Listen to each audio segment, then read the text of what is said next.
I am so excited. I have two of my favorites to help shine the light on everyone and for everyone. And we have doctors Jessica and Brandon Buttry, and they are experts in spinal health, brain health, and overall health.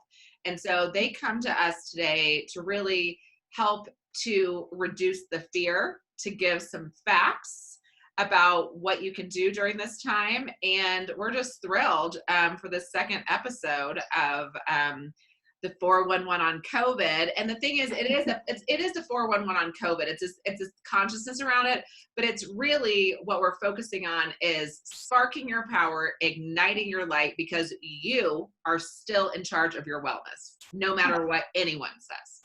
Yeah.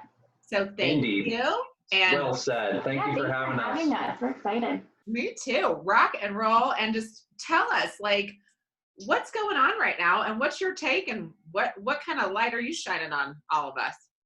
I'll let you start. All right, let me start off. I know we were having a talk right before we went live here, but we'll get to that in just a second. I just want to shine some light on the idea of a collective consciousness, meaning anytime we have things like this happen, whether it's the Cuban Missile Crisis or the Challenger exploding, or back in the day when everyone used to have a bunker in case, the Russians were coming over with nuclear warfare, and all the Ebola and the Zika and the H1N1. Anytime there's stuff like this circulating through the media, and I know this is a little bit different situation, but it's another situation that's in that same container. There's this thing we want to really focus on. It's called collective consciousness, meaning any of us on here, which I'm sure applies for whoever is viewing this right now, we all want to be better. The true nature of the human being is to want to grow and expand and radiate and not shrink and contract and gravitate, right? We all want to grow. We all want to know more. We all want to do better. We all want to provide more for our family, serve more people, grow our business, grow in our career, grow in our health, all of these things, right? And one of the main things that happens in a time like this is the nation, in our community, in our states, in our region of the country, and even the whole globe, as in this case right now, there's an overall consciousness that happens. And I'm telling you, the mainstream media does not do us a favor on this. In fact, before the gym shut down, our gym actually took all the news off of the TVs in front of the treadmills. Oh my God, I love that. We don't need any of that. We're about health here. So even the gym owners know, let's get this stuff off of here, because all it's doing is it's creating this perpetual feeling and perception of fear. Mm-hmm. And that fear, someone goes on and posts something else, and that someone else leeches on and shares that, and the media is saying this, and it's a constant cycle. And the human brain can get addicted to that, and that dopamine rush and that release that we get when we go, oh my gosh, what's happening? Oh. And now you got 300 million people in America focused on something like that. And as we know from all of these classic books we read, maybe it's Think and Grow Rich, maybe it's The Science of Getting Rich, maybe it's any kind of self-help, personal development, growth-minded book, what you focus on expands. You become what you think about most of the time. And most of the time, right now, most of the people are thinking about what? Worry, regret, fear, uncertainty, all of these negative vibration type thoughts. And collectively as a nation, we create more of what we're thinking about. So, great. And I might add before we let Dr. Jess jump in, or Andrew, you want to comment, I might add that they know without a shadow of a doubt, research proven, research backed, experience backed, that what you think about up here as far as your physical health goes and your body, what you're thinking up here significantly impacts what's going on down here. Negative perceptions releases cortisol, which is a stress hormone, which does what to the immune system, Dr. Jess? It suppresses the immune system. In fact, we haven't really planned this, but I'm pretty sure she's going to know what I'm getting at here. When one wants to or needs to or requires, when a patient requires an organ transplant, and they're going to be getting an organ from another human being who's obviously not a perfect match, because you are 100% unique. Anyone watching this, you are, there's no one else like you in the world. okay? Not exactly like you in the world. So when you get an organ transplant from another human being, what's the number one fear that the medical community has when someone else is receiving an organ transplant? Rejection. They're scared that, oh, we're gonna take a chance, we're gonna put this organ and we're gonna give it over here to John, and hopefully this is a good investment because this organ is precious, this thing is potentially saving a life. We hope John's immune system doesn't reject the organ. What is the number one thing? I'm pretty sure you'll know this. I know you'll know this. What's the number one thing that they do as a measure of a preventative measure to make sure that John's immune system does not reject the organ? They inject them with high levels of cortisol, which does what? Suppresses the immune system. Suppresses the immune system so that John's body hopefully can take in that organ and his immune system doesn't go, there's a foreign invader in here, attack, attack, attack, and you reject the organ. They pump you full of cortisol, lower the immune system, and voila, we have a much higher chance of John being able to accept that organ and a successful organ transplant. We're running around, the whole country's running around with perceptions of fear, doubt, uncertainty, worry. You're producing high levels of cortisol, which is not going to help your immune system in a time of turmoil like we have right here, right now. Absolutely. Going back to that collective consciousness, I think the thing right now that's getting me is this whole hashtag social distancing. I mean, my perspective is, and when something like this happens, and of course I'm not saying like go gather with 50 people or 40 people because obviously they're telling us not to, but how about like hashtag come together, hashtag we're here for each other, hashtag help your neighbor. I know in our neighborhood, we've had neighbors approach us and say, hey, like I've got a freezer full of meat if you guys need anything. I know we had some elderly neighbors who were a little under the weather and were afraid to get out. So we had people texting them saying, hey, do you need medication? We'll go get it for you. Do you need groceries? We'll go get it for you. And I know that I've heard of these, people are going to do happy hour Zooms now. So instead of like, it's like, hey, let's do our happy hour over the Zoom. Don't hold a you know, like an employee appreciation party or your family Thanksgiving. Other a little bit, okay? At least have a support net. Doesn't mean you have to hang out every minute of every day, but that's the mindset we have in this neighborhood. And we have a wonderful neighborhood out here. And that's the mindset that everyone's taking is, hey, let's band together. We're not going to all hang out together in the same room, but it's like, if you need anything, let us know. Like, we're all in this together. So you do believe that people should keep some space right now? I mean, I know in some counties, I think I was reading in Sacramento County in California, that they're even telling people you don't need to self-quarantine unless you are actually showing symptoms. So obviously, yes, if you have a fever, if you're feeling under the weather, if you're not feeling like yourself, then yes, maybe you should stay at home for a few days until some of the symptoms and stuff start to go away and you start feeling better. And of course, you haven't had a fever for 24, 48 hours. But they're even saying if you were exposed to somebody who now has the virus, as long as you're not showing symptoms, then there's no need to self-quarantine yourself until you start actively showing symptoms. So do you feel like the information that we're getting right now is accurate? Do you feel like the scientists, the docs that are researching this and the government actually know enough about this to be giving accurate information? I mean, it seems pretty consistent. Everyone's like, wash your hands, stay 6 to 8 feet away from people, try to stay home if you can, those sorts of things. But like, do you guys really, do we really know a lot about this? I mean, I feel like we're getting so many mixed messages, which is why people are afraid, which is why you're sitting here right now. Absolutely. Yeah, so I think it's, and I think it's kind of cutting in and out here. So we got some of that, but we missed a little bit of it. But I think it's accurate to an extent. But I really think that especially like the mainstream media is exaggerating a lot of this stuff to cause fear and to cause people to panic. I mean, I know we've read up on it a little bit. We're following the cases and everything. And in the ones who have passed away, they were elderly population. They already had a pre-existing condition, meaning they had diabetes or they had cancer. They had something else that was already suppressing their immune system. So of course they're at a high risk. I mean, we have some patients who have some newborns and they're staying at home because their newborns are high risk because their immune systems aren't strong. But if you're a healthy individual, if you've been actively taking care of yourself, if you don't have any other pre-existing conditions like diabetes, cancer, heart disease, you're not taking any other medications, you're trying to exercise, you're trying to eat the right foods, then I don't see why those people need to panic and self-quarantine themselves unless they're starting to show symptoms. I mean, we're not self-quarantining ourselves. We're active in practice right now. They consider chiropractors essential healthcare providers. They're not shutting chiropractors down in any state. And honestly, we've had the phone ringing off the hook of people trying to get in and get their immune boosting adjustments and bring their kids in.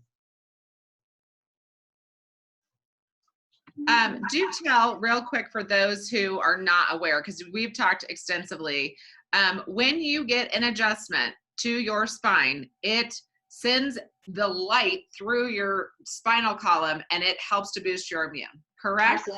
So here we go. Way back in the day, back when people were more receptive to this type of language, they used to say, look, you have a spirit in your body, it's bringing life to your body. Fair enough? Doesn't matter what you want to call it. There's a life force in your body. And if you don't believe me, cut your hand and watch it start to automatically heal. Go down to the morgue and cut a corpse's hand and watch nothing happen.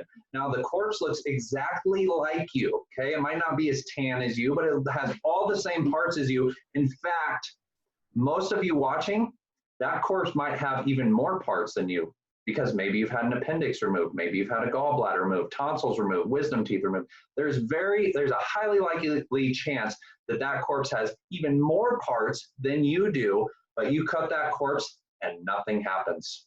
You cut your finger and it heals automatically. What is that? See, if that person that's now dead, if you would have weighed that person right before their last breath, they would have weighed 189 pounds. And then they take their last breath and now they've passed. Guess what? They still weigh 189 pounds. Of course, over time, deterioration is gonna set in and do its thing. But right after, they weigh the same. So that life force within you is weightless. You might call it light. You might call it spirit. You might call it soul. You might call it God within. You might call it consciousness. You might call it a healing force or a vital force. It doesn't matter what you call it. What matters is the principle and the understanding that it's there. Now, the chiropractors used to say that life in your body begins in your brain. That's why if you break your neck, nothing from there down works. Just go ask Christopher Reeve, the Superman guy that fell off the horse. Boom, breaks it here, nothing below that works. Life force into the body being cut off. If we can have 100% life force getting into the body, boom, break our neck, and now there's 0% going down. Well, we can have everything in between. And as we're going through our daily repetitive bad posture yard work, commuting in the car, picking up kids, delivering kids, playing with our kids, playing in the rec league, playing in the whatever league, as we're doing all these things, just like we brush our teeth, we have to mitigate the damage to our spine. And the chiropractors were saying the spine has biomechanical failures that happen over time, not as severe as breaking the neck where it's going to cut off all the power, but enough that we're going to start losing percentage points. Maybe you're at 92% now. Do you want to live life at 92%? I don't. No. I don't want to live at 92%. I want the full 100. The spine, correct the biomechanical failure, also called a subluxation, which by the way means less than light, but we'll get to that in another video. Correct the biomechanical lesion, the biomechanical failure, the misalignment, again, so that the 100% life in your brain can get down the spinal cord, out the nerves, into every cell, tissue, and organ in the body. And that's called innate intelligence, meaning intelligence within, meaning that's what's healing your finger. That's what chiropractic would call it. Where chiropractic, that's why people say your body is designed to heal, and that everything you have. Healing you when you're sick. See, so many people think it's the medicine. Well, you can put, like, take the corpse for instance. If we go and cut the corpse that doesn't have the life force, I can pour iodine on it. I can put Neosporin on it. I can put a bandage on it, and I come back a week later and the cut's still there. So people think, oh, I cut my finger, oh, I put a band on it, or I put Neosporin on it, that's what healed it. It's that life force inside of your body. Otherwise, the cut on the corpse would heal with all of that stuff. You could inject it with antibiotics, medications. it's not going to heal the cut. Hey, Andrea, if you put food inside of a corpse, is it going to change that food into walking, talking, living flesh, or is it going to rot? Or is it going to rot in the corpse? What if the corpse has a cancerous tumor and the person died of cancer, sadly, okay? They still have the cancerous tumor, they've taken their last breath, you pump them full of chemo, that cancer will never go away. It will never go away. Now, is chemo a great thing for a lot of people? And we've seen a lot of people that that's helped, of course, but you have to understand that life force within your body is utilizing stuff from the outside coming in to heal you from the inside out. It's really the life force. In fact, no chiropractor ever healed anybody and no doctor ever healed anybody. Life is what heals. That is priority. That's number one. We must have all the life force getting into the body. Now, fast forward 125 years, maybe people aren't using such esoteric language or more mystical type language. Now there's a science to it, okay? Your brain powers your body via bioelectrical signals, which travel over the spinal cord and nerves. Chiropractors are not trying to treat any kind of disease. They're simply trying to make that system more efficient, more effective, and more whole and function at 100% so that the rest of your body can function at 100%. And as it goes with the immune system, your nerve system and your immune system are highly interlinked. In fact, they're almost one and the same. There's been numerous studies that have come out showing the spinal adjustment can directly impact the health of your immune system. Remember, we talked about this the other day. 1975, Dr. Perot, PhD, operator, chief executive at the Cancer Preventative Institute in New York, did a study. He set out to prove chiropractic wrong, going, this is a bunch of garbage. There's no way adjusting the spine is helping these people's immune system, because chiropractic had grown and blossomed into such a wonderful profession.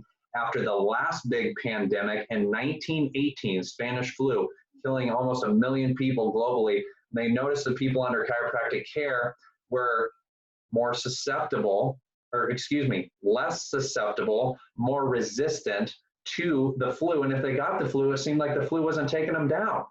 In fact, chiropractors were losing about 1 out of 800 patients, maybe, and the medical community was losing about 1 in 15 patients during that pandemic. So Perot sets out and goes, this is garbage.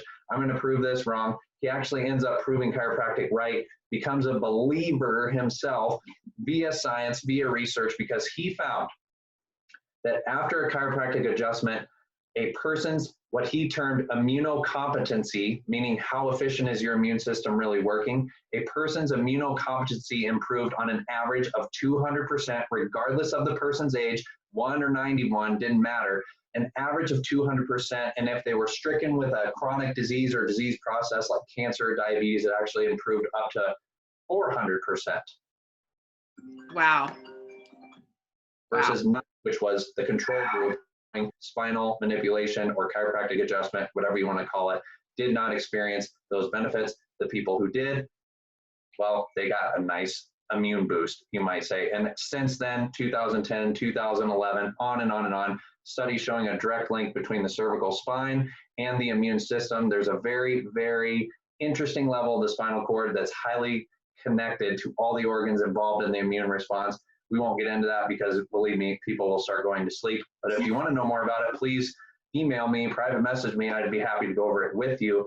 Dr. Jess has something brand new, just hit the airwaves, the social media waves, the research waves, whatever you want to call it, in the chiropractic community that she'll actually show you here. This is a person who had their blood drawn before a chiropractic adjustment and after. This was done. You can see it.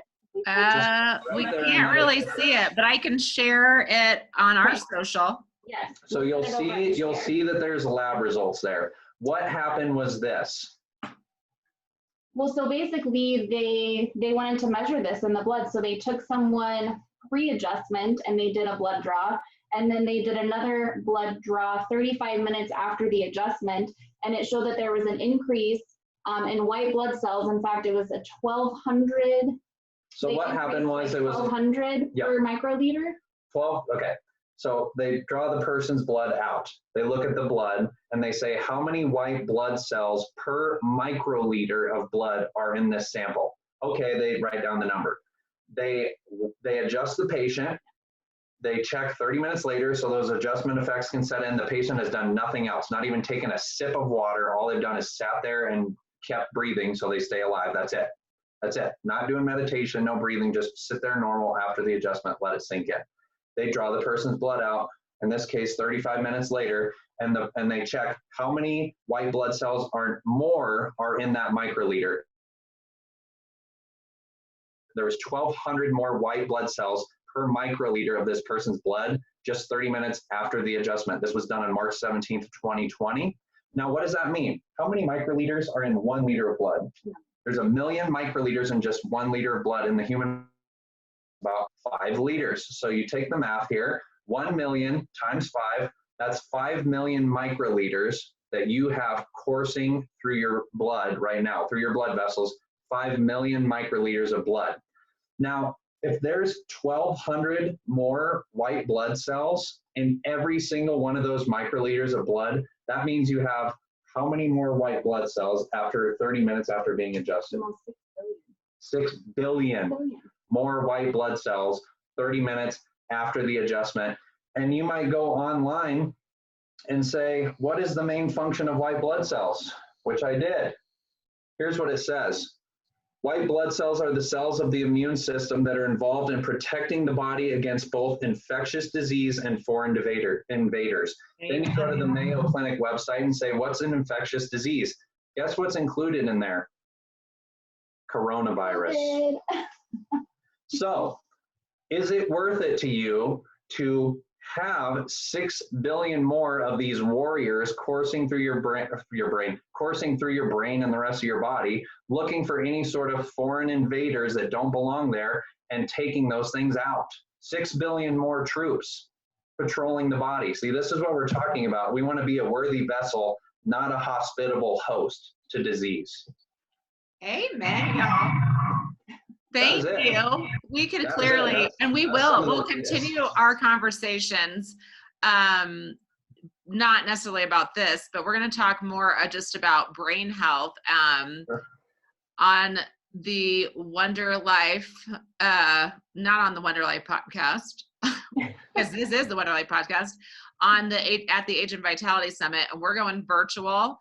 And we are so excited because you're going to help people to get information they need so they can age with vitality, because now is the time for us to rise more than ever. And this information about how we can build out our immune system, build it up, and really be well is amazing. And I think that, so much power in the mind and body connection.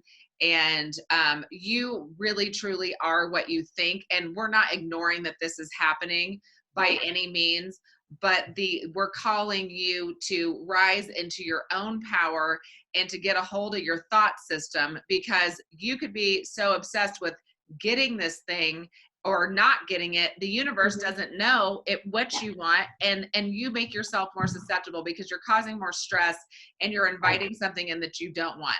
So the disclaimer is no one's denying that this is happening, but use not at all. your mind and your gut instinct to decide what information that you're, really going to buy into.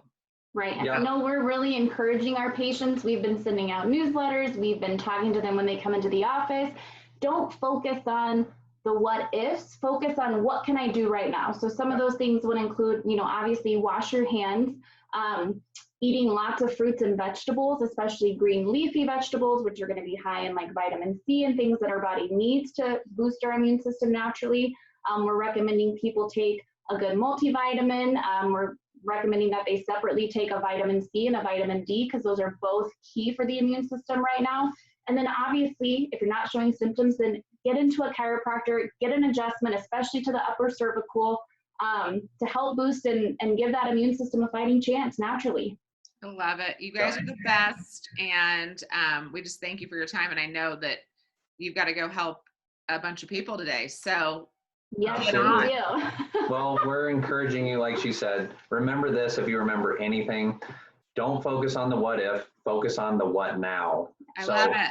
Patrol and police your mind. Make sure you're building up your body so it's a strong fortress. Make sure that you're having a vision for your life and you're planning out your day. If you're home from work, let's get better at something in our health life. Maybe the career thing's on hold for a couple weeks. Well, what can I do for the health part of my life, or the family part of my life, or the social part of my life, even if it's through Zoom? What can I pour into my mind, get smarter, more intelligent, more aware, more educated? There's always an area of your life that you can empower if another one's maybe dampened at the time.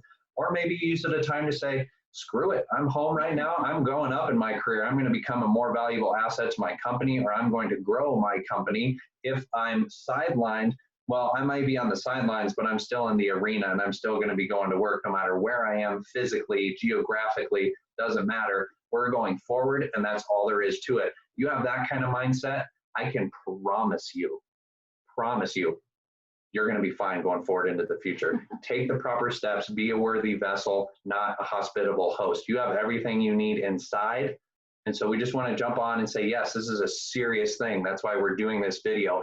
But we also want to say the human body is a serious machine, and it's seriously powerful, seriously intelligent, and it's seriously able to deal with anything you're going to throw at it. The body needs no help, just no interference. And I want to encourage you all, if this message is striking you as, man, this is inspiring, get to the Health Summit. It's online. It's going to be more convenient than it ever has been before. There's going to be hundreds, thousands of people that are going to be watching this, because people are going to resonate with these messages and the people that Andrea is bringing on. And if you want more of that, you want to be more in that kind of collective consciousness where people are empowered and they believe in the strength of their body, and they don't believe the body's weak. They believe it's strong, and it can overcome any challenge you throw at it if we're treating it properly. Get to the Health Summit online. It's a slamming deal. It's never going to be easier. It's efficient, and you're going to love it. And I guarantee we're going to bring everything we have. We've been prepping for this for over a year now, and I know that all the other presenters, they're going to bring it, and it's going to be well worth the money. In fact, it should probably cost 10 times what it's going to cost. So I'm encouraging everyone to jump on and take advantage of that opportunity. You're the best, you guys. Absolutely. Namaste. Yes. Keep on rocking. Bye, Andrea. You guys are the best. I'll talk to you soon.